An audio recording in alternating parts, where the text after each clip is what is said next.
Bismillahirrahmanirrahim. Assalamualaikum warahmatullahi wabarakatuh. Warahmatullahi wabarakatuh. Baik, saya ucapkan selamat siang, pada hari ini kelompok 4 hambatan emosi dan perilaku, dengan Ibu dosen pengampu, Ibu Ananda Rahmaniar. Untuk mempersingkat waktu, saya persilakan kepada pemateri Bapak Abdul Aziz Rojak Matin. Ardo, persilakan. Monggo Bapak. Terima kasih pada moderator Kang Ardo Janis Wiraatmaja. Ya, di sini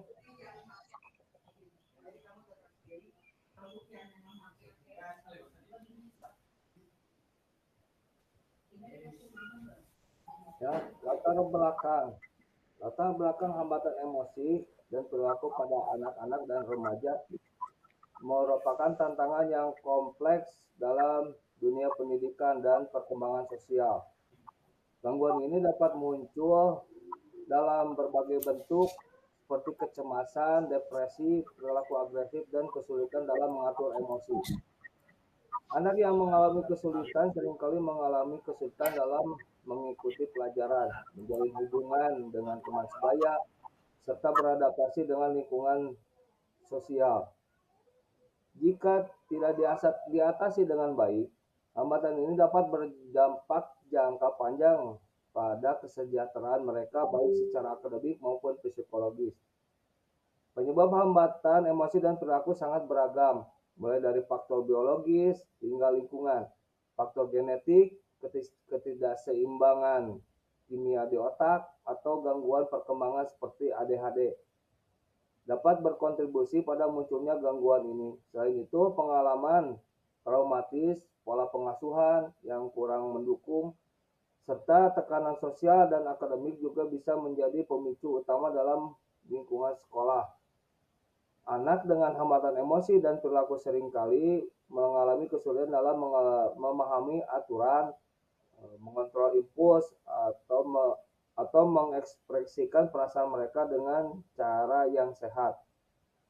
Nah, di sini teman-teman untuk membantu anak-anak menghadapi hambatan ini diperlukan intervensi strategi yang tepat dari berbagai pihak, termasuk pendidik, orang tua, dan profesional kesehatan mental.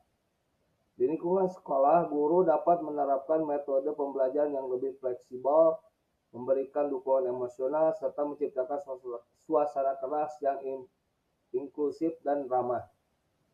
Ya, teman-teman, di sini meningkatkan kesejahteraan akan pentingnya kesehatan mental anak dan remaja juga merupakan langkah krusial dalam menciptakan lingkungan yang mendukung perkembangan sosial emosional anak, serta mengurangi stigma terhadap mereka yang mengalami kesulitan. Dengan pemahaman dan pendekatan yang tepat, anak-anak dengan hambatan emosi dan perilaku dapat berkembang secara optimal, meningkatkan keterampilan sosial mereka, dan memiliki masa depan yang lebih cerah.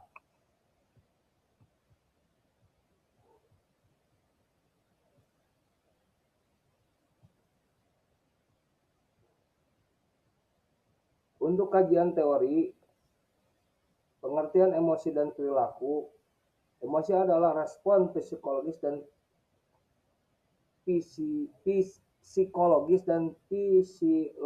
fisiologis terhadap terhadap suatu peristiwa atau stimulus tertentu yang dialami seseorang. Emosi dapat dibedakan menjadi dua kategori utama, yaitu emosi positif seperti kebahagiaan, cinta, dan kepuasan, serta emosi negatif seperti kemarahan, kesedihan, dan ketakutan. Emosi memainkan peran penting dalam kehidupan sehari-hari karena mempengaruhi cara mereka berpikir, mengambil keputusan, dan berinteraksi dengan orang lain. Selain itu, emosi juga berhubungan dengan kondisi fisik seseorang, misalnya stres yang berkepanjangan dapat berdampak pada kesehatan tubuh. Perilaku adalah segala bentuk tindakan yang dilakukan individu sebagai respon terhadap lingkungan dan emosinya. Perilaku dapat bersifat sadar atau tidak sadar, disengaja atau spontan, serta dipengaruhi oleh berbagai faktor seperti pengalaman, pendidikan, budaya, dan kondisi psikologis. Misalnya, seseorang yang merasa marah mungkin menunjukkan perilaku agresif seperti bicara dengan nada tinggi atau bertindak impulsif. Di sisi lain, seorang yang merasa senang cenderung lebih ramah dan kooperatif dalam lingkungan sosialnya. Oleh karena itu, memahami hubungan antara emosi dan perilaku sangat penting dalam mengelola interaksi sosial dan kesejahteraan individu. Hubungan antara emosi dan perilaku sangat erat karena emosi seringkali menjadi pemicu utama suatu tindakan. Pengelola emosi yang baik dapat membantu seseorang dalam mengambil keputusan yang lebih rasional dan menghindari perilaku negatif yang merugikan diri sendiri maupun orang lain.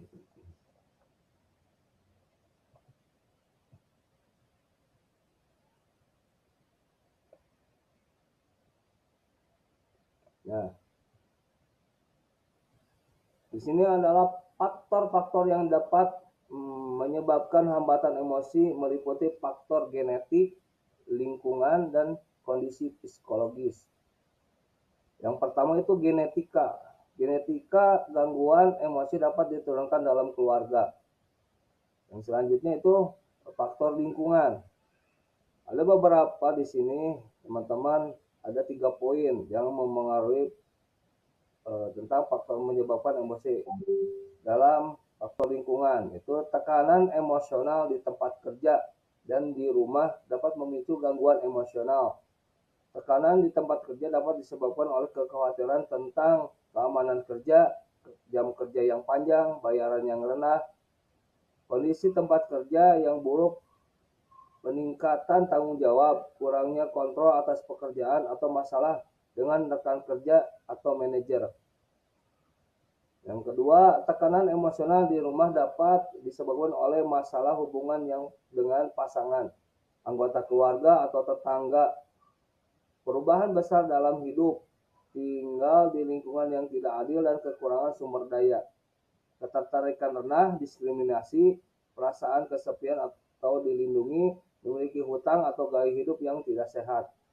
Yang selanjutnya, teman-teman, di sini adalah keluarga yang tidak baik serta pola asuh yang kurang baik atau kurang peduli terhadap anak dapat menyebabkan anak mengalami hambatan emosi dan perilaku sehingga sulit mengontrol emosi dan berinteraksi. Yang selanjutnya itu faktor kondisi psikologis. Yang pertama itu yang memengaruhinya adalah stres dapat membawa seorang mudah marah karena tubuh mengeluarkan respon alami untuk melindungi diri. Yang selanjutnya kurang tidur, ya, dapat menyebabkan suasana hati yang buruk dan tingkat stres yang tinggi sehingga sulit mengelola emosi. Merasa sedih atau kehilangan dapat membuat seseorang lebih sensitif dan mudah marah jika emosi sedih terus-menerus dipendam. Yang selanjutnya, gangguan bipolar menyebabkan perubahan suasana hati yang dramatis dari sangat senang menjadi mudah marah. Yang terakhir, kecemasan setelah pengalaman emosional tentu yang sangat kuat dapat mengakibatkan anak takut pada setiap situasi yang dirasakan mengancam. Terus, faktor-faktor selanjutnya itu adalah kondisi fisik. Kondisi fisik, kesehatan yang buruk karena gizi yang buruk, gangguan pencernaan atau penyakit dapat menyebabkan emosionalitas yang tinggi. Faktor situasional, pengalaman atau peristiwa traumatis seperti kematian dalam keluarga dapat menyebabkan gangguan emosional. Terus, kematangan emosi, anak yang mengalami gangguan emosi dan perilaku dapat disebabkan karena kegagalan dalam memahami diri.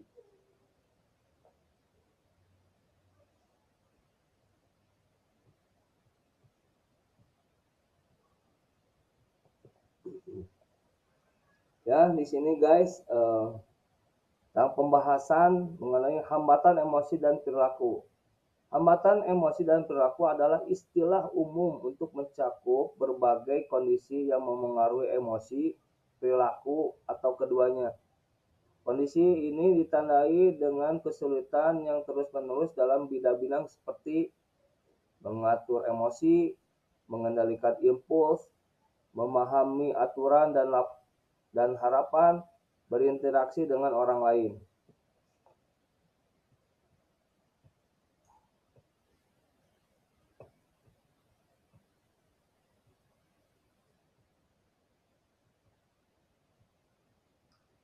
Ya, untuk selanjutnya teman-teman kita membahas tentang jenis-jenis hambatan emosi dan perilaku. Yang pertama itu adalah gangguan kecemasan. Gangguan kecemasan ditandai dengan rasa takut, khawatir, dan cemas yang berlebihan. Jenis gangguan kecemasan yang umum termasuk gangguan kecemasan umum, gangguan panik, gangguan kecemasan sosial, dan fobia spesifik. Yang selanjutnya itu gangguan suasana hati.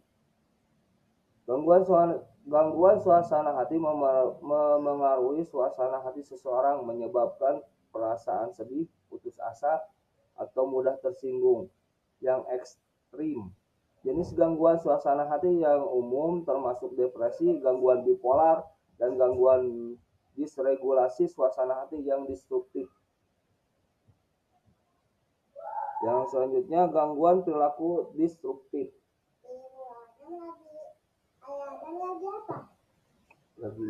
Lagi kuliah. Mana dulu?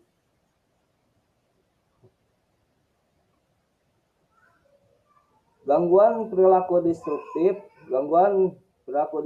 ditandai dengan pola perilaku negatif dan menantang dan terus-menerus. Jenis gangguan perilaku destruktif yang umum termasuk gangguan oposisi, menantang, dan gangguan perilaku.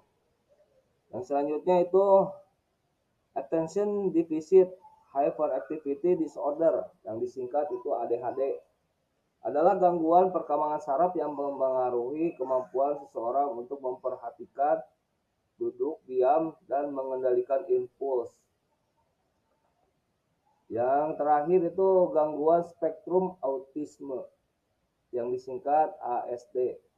Adalah gangguan perkembangan yang mempengaruhi komunikasi, interaksi sosial, dan perilaku.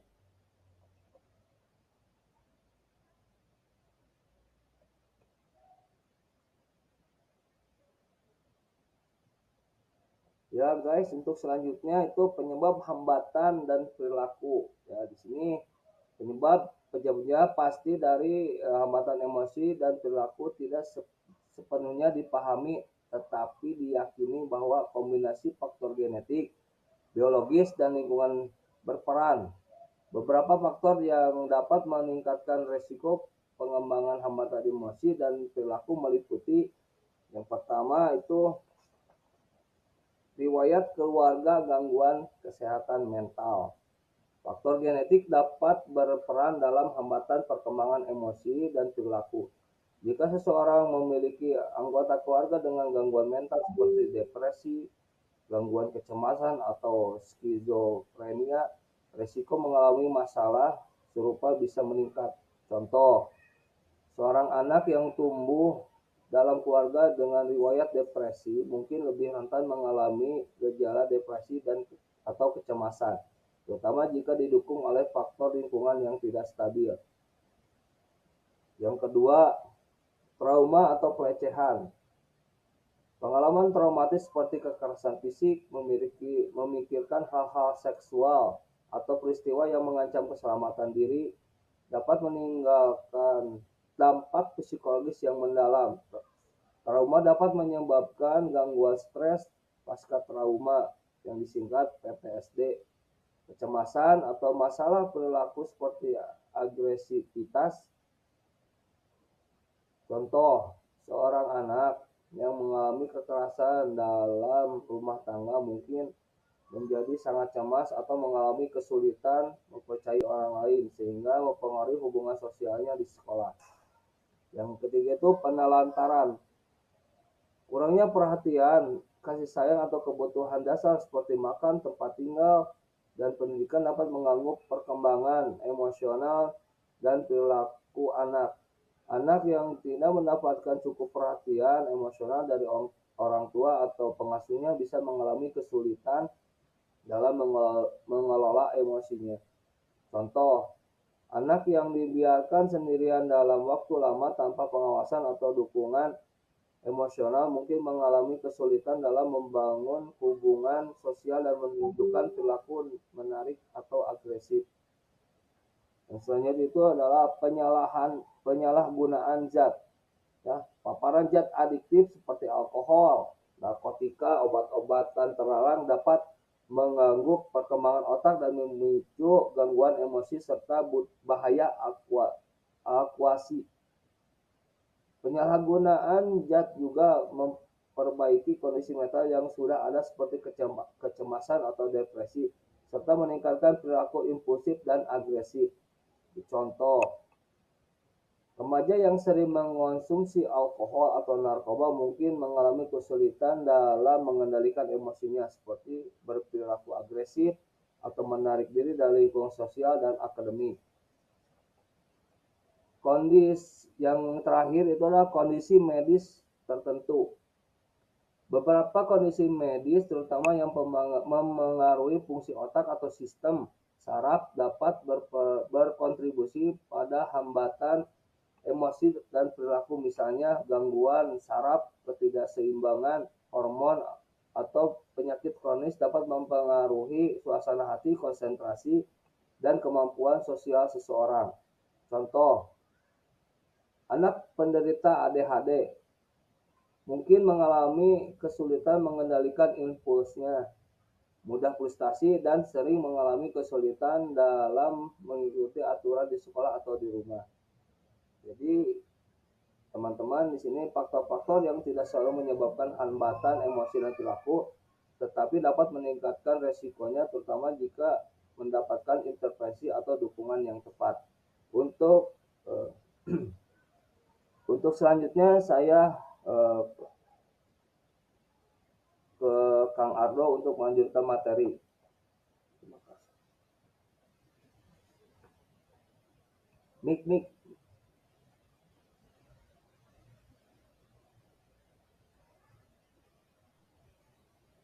Mikna Kang Ardo.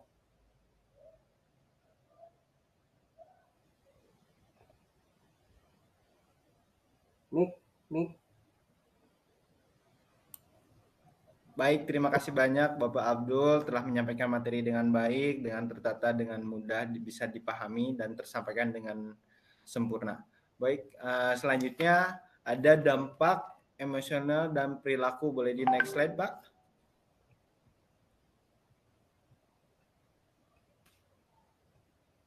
Nah, teman-teman, mungkin teman-teman sudah tahu ya dampak hambatan emosional dan perilaku. Kita sudah membahasnya di semester 3 di mata kuliah perkembangan emosi. Nah, hambatan emosi dan perilaku dapat memiliki dampak signifikan pada kehidupan anak-anak dan remaja. Nah, gangguan-gangguan ini tuh dapat menyebabkan seperti anak-anaknya sudah familiar ya, kayak anak-anak itu faktor-faktornya seperti gangguan mental, kayak bullying, tekanan sosial, atau masalah keluarga. Jika terkait dengan suatu topik tertentu seperti dampak dari gangguan mental pada remaja atau efek dari perundungan akan bisa membantu memberikan dampak yang kayak menyebabkan kayak kesulitan di sekolah, hubungan di sekolahnya sulit berkembang dan kurang memahami atau menerima pendidikan dengan lebih baik karena terganggu dengan dampak-dampak atau hambatan dalam emosi dan perilakunya sedikit bermasalah seperti itu. Lalu ada hubungan yang buruk dengan teman sebayanya. Nah, ini apa yang sedang rame-ramenya gitu ya. Karena banyaknya yang ini yang menyebabkan kayak jadi perundingan, jadi pembulian, jadi anak mempunyai emosi yang berlebihan atau sebaliknya anak menjadi lebih nggak tidak bisa menerima dirinya seperti apa gitu di lingkungannya. Jadi kebingungan yang mereka hadapi bukan menjadi hambatan dalam pendidikannya seperti itu. Terus harga diri rendah. Nah, harga diri rendah ini penyebabnya ya itu karena perilakunya yang kurang baik di lingkungannya menjadikan dirinya rendah di lingkungannya tersendiri gitu. Lalu peningkatan resiko penyalahgunaan zatnya. Ini anak-anak itu kayak sekarang kayak sedikit-sedikit larinya ke narkoba, ke zat-zat atau ke minuman-minuman yang tidak baik gitu. Karena mereka meluapkan emosinya dan mereka merasa perilakunya tidak benar gitu, walaupun harusnya mereka ada perilaku yang mereka ketahui kalau itu tuh tidak benar gitu. Itu karena tidak akan balance dengan emosinya karena mereka tidak tahu mana yang baik atau yang buruknya gitu. Karena mereka mengutamakan emosinya terlebih dahulu daripada pertimbangannya gitu. Harusnya dipertimbangkan dulu gitu. Lalu peningkatan risiko bunuh diri. Nah, ini penyebab akhirnya dari bunuh diri itu kebanyakan yang pertama yaitu lingkungannya dulu, karena lingkungan itu sangat utama dalam pertimbangan dia apakah harus bunuh diri apa tidaknya, karena hubungan dengan orang tuanya seperti apa, hubungan dengan teman sebayanya seperti apa, di lingkungan utamanya seperti apa. Karena sekarang itu makanya kita perlu sekali peran keluarga terutama pada anak-anak yang mendapatkan hambatan emosi dan perilaku yang kurang baik. Kayak tadi yang sudah disampaikan oleh Pak Abdul Rojak, kayak trauma, pelecehan, pelantaran, yang anjat, kondisi medis yang tidak tertentu juga, terus riwayat kesehatan mental keluarganya seperti apa. Nah, ini menjadikan penyebab hambatan emosi dan perilaku ini menjadikan apakah ada faktor genetiknya seperti itu, apa biologisnya atau memang lingkungannya berperan seperti itu. Itu bisa menjadi, jadi utamanya dalam hambatan emosi ini adalah lingkungannya dulu seperti apa. Lalu next, intervensinya seperti apa nih? Sejumlah intervensi yang efektif untuk hambatan emosional dan perilaku itu psikoterapi, obat-obatan, dukungan sekolah, dukungan keluarga juga sangat penting. Nah, terutama dalam kalau anak yang sudah memiliki permasalahan mental sudah tidak stabil, nah mereka itu kita mau tidak mau kita harus mengantarkan kepada psikoterapi. Psikoterapinya seperti apa juga juga dikenal sebagai terapi bicara, dapat membantu anak-anak remaja untuk belajar bagaimana mengelola emosi, perilaku, karena di sekolah-sekolah terutama di Indonesia belum ada ya mata pelajaran atau mata pendidikan yang mengatur pola emosi, perilaku atau tutur kata bahasa yang baik, belum ada kayaknya seperti itu. Nah, maka dari itu dengan hubungan mereka jenis psikoterapi ini yang umum digunakan untuk hambatan emosi dan perilaku termasuk terapi kognitif, terapi perilaku dialektis dan terapi keluarga gitu. Lalu obat-obatan. Nah, obat-obatan juga yang tadi sudah disampaikan Pak Abdul, ADH. Obat-obatan dapat digunakan untuk membantu pengelolaan gejala hambatan emosi. Yang pertama itu kayak misalnya antidepresi dapat digunakan untuk mengobati depresi dan obatan stimulan dapat digunakan untuk pengobatan ADH. Karena obat ini juga sangat berperan dalam bentuk merubah perilaku atau merubah emosinya seperti apa gitu. Karena kita obat membantu di dalam secara membantu di dalamnya gitu. Lalu dukungan sekolah ini dapat memberikan berbagai dukungan untuk anak-anak remaja terutama dengan yang mempunyai hambatan emosi dan perilaku. Dukungan ini dapat meliputi layanan pendidikan khusus. Ya, kita harus hadir di situ. Nah, ini pentingnya utamanya bimbingan dan konseling dan kelompok sosial dan emosional.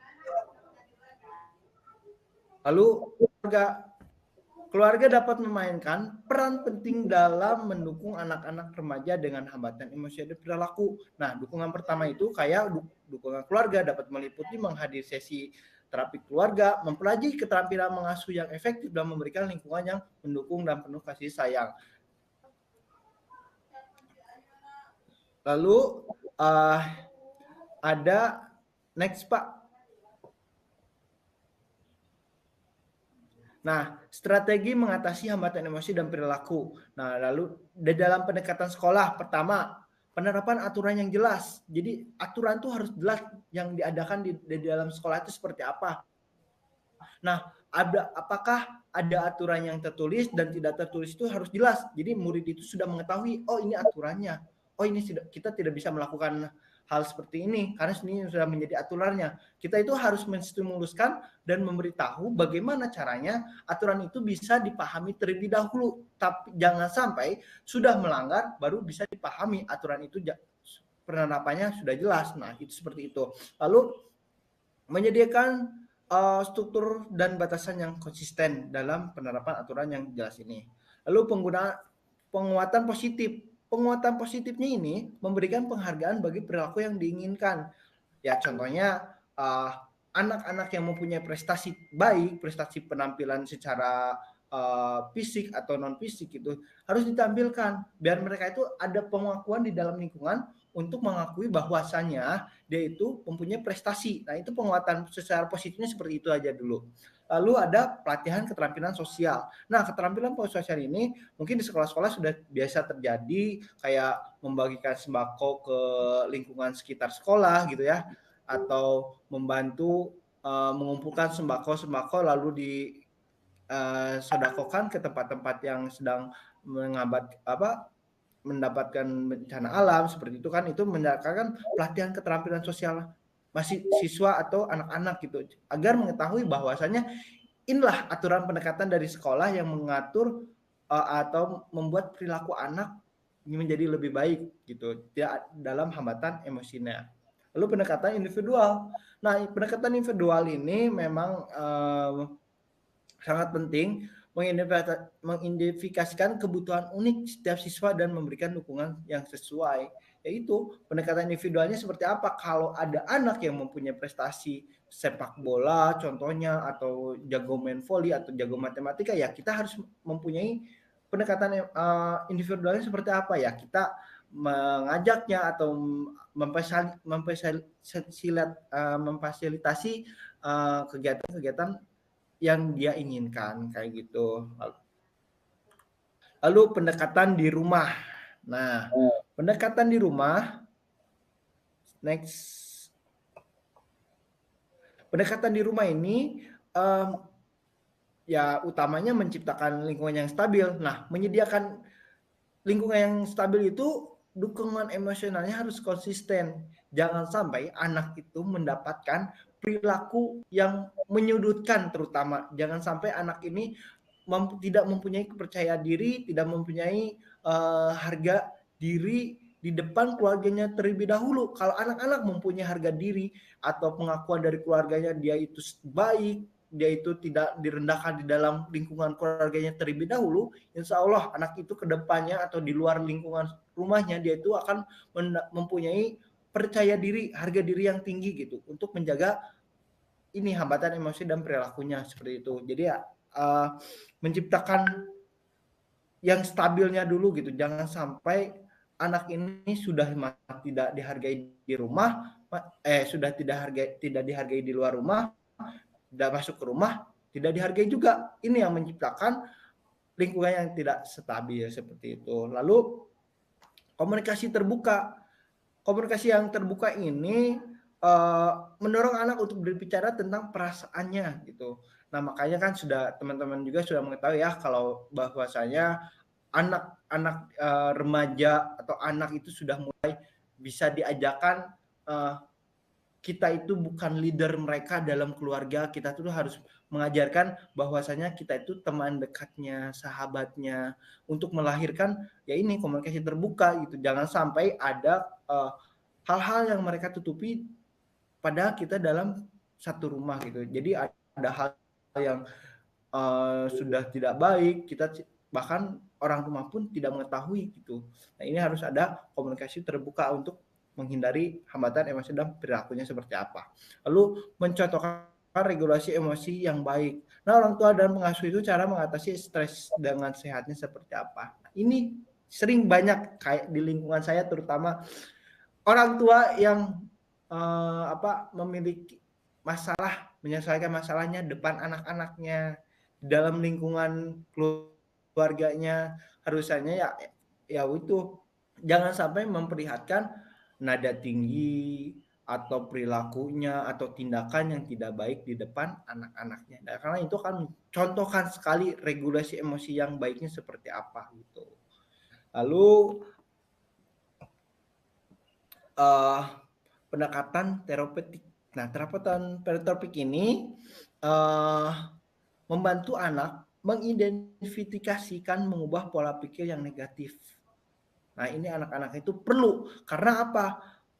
Mengajarkan teknik relaksasi seperti pernapasan dan mediasi itu penting juga karena pelatihan ini bisa membantu anak itu mengetahui, oh kayak kan anak-anak sekarang aku ngelihat saya melihat di sosial media gitu ya, kalau anak yang emosi sama orang tuanya tuh dibiarkan terlebih dahulu menghilangkan tantrumnya dulu, terus kalau udah tenang dia diajak atur napas yang baik. Karena anak itu mulai dari situ dulu kita sudah mengajarkan bahwasanya strategi mengatasi hambatan emosinya seperti itu. Mulai dari pernapasan, intonasi berbicara, intonasi berbicara dan kita menyampaikannya bagaimana gitu, seperti itu. Dukungan profesionalnya seperti apa nih? Melibatkan psikologi atau konselor untuk membimbing lebih lanjut. Nah, kalau tidak mampu, ya udah kita bukan tidak mampu ya, kita mencarikan keahlian yang lebih profesional untuk melanjutkan tantangan untuk menyelesaikan strategi hambatan emosi seperti apa. Ya kita mau nggak mau kita harus membantu pihak dari luar untuk membantu bimbingan konselingnya seperti apa atau konselornya seperti apa. Kita harus melibatkan orang-orang ahlinya seperti gitu. Lalu, nah ini mungkin teman-teman yang di dunia pendidikan ya, peran guru ini dalam menangani hambatan emosi dan perilaku ini mungkin teman-teman sudah mengetahui, apalagi yang sudah terjun ke dunia pendidikan sudah paham ya bagaimana mengatasi anak itu seperti apa yang melakukan emosi dan perilakunya. Sebagai tenaga pendidik, guru memiliki peran penting dalam membantu siswa dengan hambatan ini. Nah, yang pertama, mengenali tanda-tanda dininya, menciptakan lingkungan yang inklusif, bekerja sama dengan orang tua dan spesialis, memberikan dukungan emosionalnya seperti apa.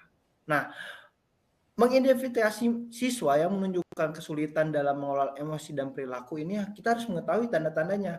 Apakah ini sudah dibawa dari bayinya, dari anak-anaknya, atau sudah dibawa dari lingkungannya? Apakah hanya di sekolah saja dia mempunyai perilaku yang aneh? Kita harus mengetahui gitu.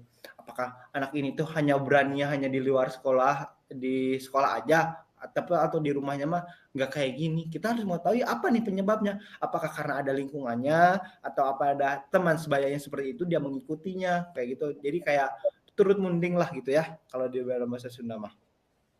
Lalu menciptakan lingkungan yang inklusifnya seperti apa? Mengembangkan strategi kelas yang mendukung semua siswa. Jangan sampai ada siswa yang oke lah salah satu fasilitas sekolah dulu gitu atau orang-orang SDM yang ada di sekolah gitu, masyarakat yang di sekolah dulu memfasilitasi nggak? Kayak gimana contoh salah satunya? Ya kalau duduk di depan tolonglah yang tertib gitu, yang di belakang juga duduk di belakang harus tertib. Itu kan salah satu menciptakan suasana lingkungan yang baik juga, terus kayak penyediaan lingkungan kelas yang bersih, kayak adanya kipas angin atau adanya AC gitu. Tapi mungkin belum ada ya sekolah negeri yang ber-AC gitu ya. Harus ada tempat-tempat yang pokoknya menciptakan lingkungan yang inklusif aja gitu. Jadi mengembangkan enak strategi dalam kelasnya seperti apa. Lalu bekerja sama dengan orang tua dan spesialis. Nah, ini berkomunikasi dengan keluarga tenaga ahli itu memastikan intervensi yang tepat gitu. Jadi orang tua tuh dengan gurunya, dengan tenaga ahlinya sudah mengetahui anak saya itu seperti ini gitu. Atau dari pihak sekolah juga harus mengetahui kalau makanya harus ada komunikasi antar orang tua dan guru itu sangat-sangat perlu. Jangan sampai untuk kedepannya bahkan saya menyarankan kalau ada orang tua yang tidak sama sekali menyempatkan waktu untuk berkomunikasi dengan guru anaknya yang sedang kita didik gitu, itu harus mempertanyakan karena kebanyakan pengalaman saya waktu di guru eskul ya di SMP 5 Kota Bandung salah satunya, Aduh kan kayak anak ini tuh aktif banget di sekolahnya, punya prestasi banyak, tapi dengan keluarganya kurang romantis atau kurang harmonis. Ada apa nih? Kita juga harus mengetahui apakah karena dia itu memfokuskan kegiatannya sepenuhnya di sekolah itu karena di rumahnya tidak ada kegiatan atau tidak bikin nyaman. Kita harus mengetahui itu hal-hal seperti itu gitu. Dan sebaliknya, anak-anak yang di sekolahnya enak, normal, pasti di rumahnya juga stabil, enak dan nyaman gitu. Itu untuk kita menciptakan lingkungan yang baik atau menghambat atau peran guru terhadap siswanya seperti itu. Nah, itulah teman-teman materi yang harus sampaikan dan Pak Abdul Rojak. Sebagai penutupnya atau sebagai kesimpulannya, hambatan emosi ini dan perilaku merupakan tentang tantangan yang kompleks dan dapat berdampak luas pada aspek akademik, sosial, dan kesejahteraan mental individu. Faktor penyebab beragam mulai dari biologis, psikologis, dan hingga lingkungan. Mungkin kalau dari sekarang insya Allah lah anak-anak di Indonesia itu sudah baik mulai dari biologisnya, psikologisnya. Cuma yang menjadi hambatannya itu adalah lingkungan. Mungkin itu yang menjadi permasalahan tuh, lingkungan. Kalau sudah lingkungan, siapa yang harus bergerak? Siapa yang harus ahlinya di dalam lingkungan? Ya kita semua harus bergeraknya. Kalau dalam biologis mungkin kita bisa menyerahkannya atau kita bisa membantu para dokter, para ahli-ahli kesehatan. Dan psikologis bisa membantu psikolog, psikoterapi gitu. Tapi kalau permasalahannya lingkungan, biologis, psikolog, dokter, pemangku agama semua harus ikut serta untuk mengikuti individu dalam faktor penyebab hingga di lingkungannya seperti apa. Seperti itu. Alhamdulillahirabbil alamin. Penutup ya. Baik teman-teman, materi yang telah Ardo sampaikan dan Pak Ardo Rojak sekian. Jika ada pertanyaan, nanti video ini akan kami share dan kami kirimkan PPT dan makalahnya. Jika teman-teman ada yang bertanya, silakan dikirim di dalam komentar di Google Classroom. Insya Allah nanti kita akan menjawab secepatnya dengan materi yang kita miliki dan sesuai dengan materi yang kita pelajari dan apa yang sudah kita pahami. Sekian materi yang telah kami sampaikan. Wassalamualaikum warahmatullahi wabarakatuh.